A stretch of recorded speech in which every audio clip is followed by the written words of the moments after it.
I remember a handful of years ago, I was at a convocation with the other priests, deacons and bishop of the diocese, and one of the deacons had shared with us a story talking about the challenges that he faced in balancing his, you could say, his work life and his family life, or balancing one vocation and the other as both a permanent deacon, an ordained minister of God, and a married man. And he said that he was assisting at the celebration of the Mass one weekend, and after Mass, a parishioner came up to him he didn't really know, but came up to him obviously in great distress. The individual was already crying very early on in their conversation, and asked if he'd be able to talk with them for a little while, and he said, of course.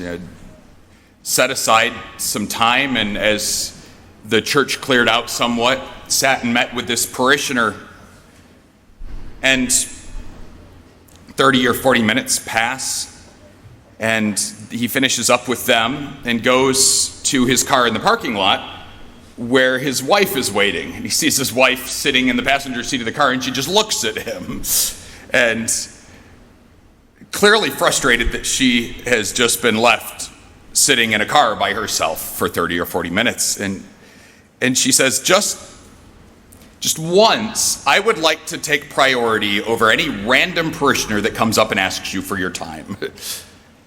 And it's not unfair. I don't envy Deacon Gary or Deacon Lucas the responsibility and the fine art that comes with having to figure out how to be both a cleric, a representative of the Church of Jesus Christ, and a husband and a father. Mother Church, in her great wisdom, did not ask me to figure that out because I would have failed. It's actually one of the great blessings, and it has nothing to do with the theological basis for celibacy in the priesthood, but it is one of the very practical blessings that comes with it, that as a priest, I have the ability, if I'm doing things right, to be more present in the margins than your average married person can be. That I have more opportunity to respond when a random parishioner needs assistance, needs help, counsel, comfort, that I can be there without having to compare it to the calendar that I keep with a wife and kids, without having to figure out whether I can work it in between soccer and baseball games. That is a blessing, and it is a benefit to the ministry. That in the course of our lives as disciples of Jesus Christ, for those of us still who do not find ourselves juggling multiple vocations, nonetheless, we still at times face this same dilemma. How do I balance out the love that I show here rather than there? Like, how do I make sure that I'm living as a disciple of Jesus Christ well in my relationship with my family, with strangers, with fellow parishioners, with coworkers? Like, what does that look like? And it's a good question, and it's a question that turned into something of a heated firestorm in the Catholic blogosphere this last week, following upon an interview that J.D. Vance did, that he made what I didn't think was a wildly controversial statement, but it sparked a lot of both very strong support from people on one side of the issue and very strong opposition from people on the other side of the issue. That, just to give you kind of the kernel at the heart of what he said, because he said a lot. He said, there's this old school, and I think it's a very Christian concept, that you love your family, and then you love your neighbor, and then you love your community, and then you love your fellow citizens and your own country. And then after that, you can prioritize the rest of the world. That it doesn't mean that you hate anybody else, it means that you have leadership. And he brings up an interesting point. And I think it's worth examining why that point caused as much debate as it did. I think First, because J.D. Vance is Catholic. And as Catholics, we do have a particular vested interest in the politicians who claim to be members of our church. That they represent us in a way that others don't. And when they present something ostensibly as the teaching of the Catholic Church, the stakes are higher. It rubs us the wrong way when they're presenting something incorrectly or misinterpreting our church teachings. That understandably we get a little defensive of them, as perhaps we ought. But I think there are a couple other things at play too. And first, I think from those who were in opposition to the statement that he made, it seemed clear from reading some articles that they wrote, from tweets that they posted, that there was a suspicion that while the statement in and of itself wasn't necessarily 100% wrong, that it suggested an underlying approach to those who are distant from us. That there was the line of thinking that it was easy for someone to use it as an excuse not to be supportive of those from other countries, of migrants in our midst, especially those who are, what's the word, undocumented, illegal immigrants in our midst. That while he never said it, and he explicitly said that one is not called to hate anybody, nonetheless, there was a suspicion that it was underlying the statement. And I'm not a mind reader. I don't claim to know J.D. Vance's heart. That if that in fact is present, if he's using the church's teaching on what we'd say is solidarity and subsidiarity to defend hatred or discrimination, then he's wrong. That as a church we don't condone that. But I wonder what else might be at play in that too. Because as a society and as the human race in general, and I find this so frequently in the confessional too, it's very easy for us to love people who are at arm's length from us, whereas it's much harder to love the people with whom we are the closest, which seems backwards. Like that doesn't seem like that's the way it ought to work. And yet so often that's exactly the way that it plays out.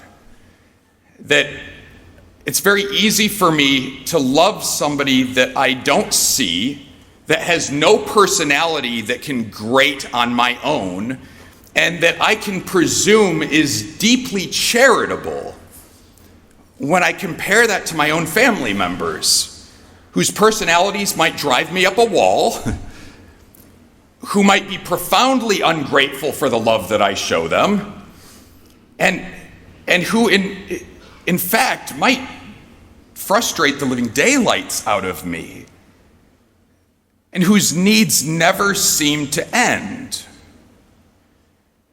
That there's a certain ease with which I can sponsor a child in a school in a foreign country, pay my couple $100, get a couple letters in the mail each year, and presume that I've taken care of them. You never take care of your children. Every single day they need to be fed again. I don't know how that happens, but it just keeps happening. That our family members are complicated and they're messy and they're ungrateful, and it's hard to love them. That it is so much easier to love theoretical, hypothetical people than it is to love real human beings. Because real human beings take work, and they're exhausting. And I fear that part of what underlies an instinctive pushback against this principle of subsidiarity, or the ordo amoris, as St. Augustine and St. Thomas outlined for us, that J.D. Vance was proposing in this interview, I fear that our temptation to push back against it can be precisely because we want to check the box of being loving, but we don't want to actually do the hard work of loving. That we want to be able to say that we've taken care of people without actually getting our hands dirty. It's one of the things that I saw living in Rome, where even though the number of homeless and people on the street corners asking for money in the city of Kalamazoo certainly has increased, it's still nothing compared to the city of Rome. And you very quickly had to establish kind of your own personal guidelines and boundaries for what you were and weren't willing to do for people. And I found both as a temptation in my own heart and in the way that I witnessed tourists interacting with the poor in the city of Rome, that it was very easy for people to throw a quarter at a poor person so that they never had to look them in the eye or feel guilty or think about them. That they would give them money, throw money into their cup as a way not to support the dignity of the person, but as a way to dismiss the person. That it made it much easier for them because it never weighed on their hearts. Your poverty does not impact me anymore because I've done my part. I don't have to think about you or look you in the eye or try to grapple with your sadness and distress. Whereas I think oftentimes I found they were much more receptive and much more grateful for somebody just actually sitting and having a conversation with them, looking them in the eye, asking them what their name was, how many kids they had, what they needed the most, rather than just throwing a quarter at them. That I think there's a temptation to do that as individuals in America and as members of our government, as voting citizens doing our civic duty as members, citizens in the United States of America, that we can look at the call that Jesus places on our hearts to engage in charity toward others, and we can see it fulfilled by giving money to people who are so far away from us that I don't have to think about them, know them, deal with their emotional well-being, that they're just ideas rather than human beings. And there's no great charity that takes place in such an instance. St. John Chrysostom talks about this very fervently. He was a man who was very clear in his teaching for the necessity of us to support the poor. And John Chrysostom went so far as to say that if I have surplus in my home, that if I have food that I find myself without need for, and there are people in my city starving to death, that I have stolen that food from them. That he was a man who did not mince words, but at the same time, he also recognized that the government was not the solution, that Jesus Christ calls us to charity face to face. That he calls us to charity as one human being to another. And so I think as J.D. Vance was presenting this idea, it's important for us to distinguish between two different forms that charity can take. That there's the charity of our heart, the love that I feel toward others.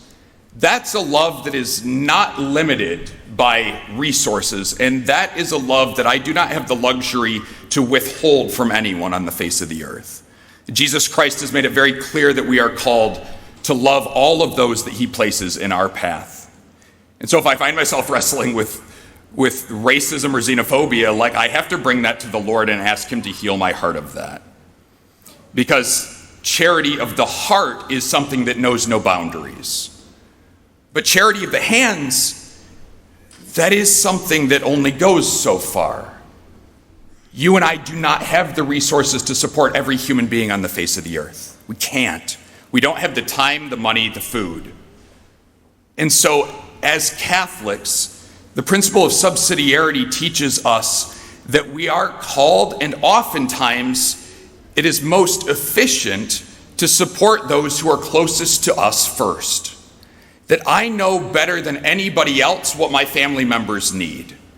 I don't know as well what the needs are of somebody in another country, but darn it, the people who live in my same area, who are in my same demographic categories, who attend my same church and school, I know really well what stuff they need. I know the hardships they're enduring. I know what their winter is like, and if they don't have a roof over their head, how difficult it is for them. Jesus calls me first and foremost to serve them, that needs should be met as locally as possible. And I think that's a strong reminder to us when it comes to the sacraments, that as a married person, that's not just a civic reality, it's a spiritual one. Like your family Even though you may not have read it, in the fine print of the vows that you take when you married one another, you promised that your family was going to be the primary source of your holiness and you were going to be the primary source of theirs. That you were going, if necessary, to drag one another kicking and screaming to heaven, if that's what it took. That's what family's supposed to be. Once I've done that, once I've made sure that the needs of my family are taken care of, materially, emotionally, spiritually, now I'm called to extend my resources to the next circle of influence around me, and then the next one, and then the next one. And at a certain point, I'm going to run out of steam. But Jesus demands that I keep serving with the charity of my hands until I run out. That if I have something that I can give, then I ought to give. That's a challenging teaching because it's hard. It's easy for me to serve the idea of humanity. It's really hard for me to serve human beings.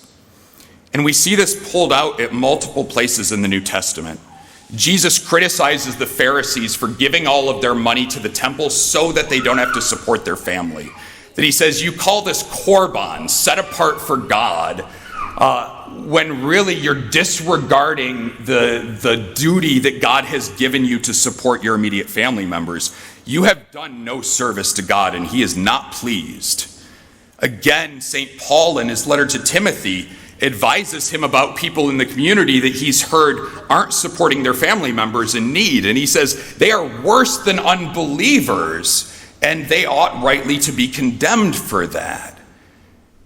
That the needs of those in our immediate sphere of influence are needs that if we're able to serve, we must. That if that's what J.D. Vance was pointing out, that very much aligns with the Catholic Church's teaching. That we balance two principles: subsidiarity, which seeks to serve a need as locally as possible, and solidarity, which recognizes that every human being is my brother or sister. That the charity of my hands and the charity of my heart are both forms of love that as a disciple of Jesus Christ I am called to show. And those are both forms of love that please God greatly, because they're forms of love that reveal Jesus to the world. So what does this have to do with the Feast of the Presentation of the Lord? Today we celebrate Jesus being brought into the temple and revealed to the nations. That in your families, in that sacrament of matrimony, you promised that you would be the face of Jesus Christ for your spouse. That when you have a hard time seeing Jesus out there in the world and all the craziness that's going on out there, that you would be the presentation of Jesus Christ for your spouse and your children. That's what marriage is meant to do for us. That in our church communities, in our parish here, as easy as it is for us to criticize and rashly judge one another, we are called to be the face of Jesus Christ. The presentation of the Lord isn't meant to be something that takes place once in history or once on every year on the church calendar. It's meant to be something that takes place in our daily lived experience. I am meant to see Jesus Christ, and I am meant to make sure the people around me see Jesus Christ. I can't do that for everybody, but I could probably do it for more people than I do. And that's where the love of Jesus Christ meets me and calls me to more. Because when the rubber meets the road, our Lord Jesus himself, to save us, didn't save us from up there, though theoretically he could have. He saved us by becoming a human being, by becoming our brother, a member of our race and family, so that he could save us as his brothers and sisters. That Jesus himself saved us by becoming close to us. As his disciples, we're called to live that in our own lives too. May our Lord Jesus on this feast of his presentation give us the grace that we need to love everybody in our heart, but to love the people that he's put in our path, the people that he's put closest to us, most especially in the work of our hands, in our words, in our deeds. And so, as we heard from the prophet Malachi, prepare the way for the coming of our Lord.